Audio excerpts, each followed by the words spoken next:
আপনি কষ্টে আছেন, বিছানায় শুয়ে আপনার চোখ থেকে জল গড়াচ্ছে, আর আপনার পার্টনার যদি এটা জানার পরেও শান্তির ঘুম ঘুমাতে পারে, সে কখনোই আপনার ছিল না, আর সে কখনোই আপনাকে ভালোবাসেনি। সে সম্পর্ক 5 বছরের হতে পারে, 10 বছরের হতে পারে। যে আপনাকে ভালোবাসবে সে কখনোই আপনি কষ্টে আছেন জানার পরে সে ঘুমাতে পারবে না। যতক্ষণ পর্যন্ত আপনার রাগ বা অভিমান ভাঙাবে, ততক্ষণ পর্যন্ত সে শান্তিতে ঘুমাতে পারবে না। আপনি ভেবে আছেন হয়তো সে অনেক বেশি জেদি বা রাগ করে আছে, তাই আমাকে ফোন করেনি, আমাকে ফোন করতে হবে বলে আপনি ফোন করছেন।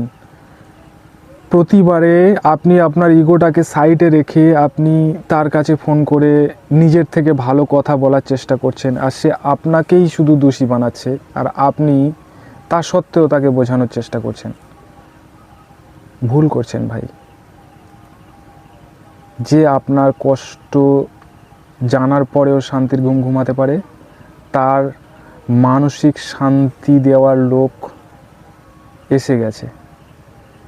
এতদিন যে আপনার সঙ্গে ছিল সেটা নিরুপায় হয়েছিল, আপনার থেকে বেটার কাউকে পেয়ে গেছে, সেই জন্য আপনার কষ্টে তার কিছু আসে যায় না। আপনি তার সঙ্গে কথা বলেন না বলেন তাতে তার কিচ্ছু আসে যায় না। আপনি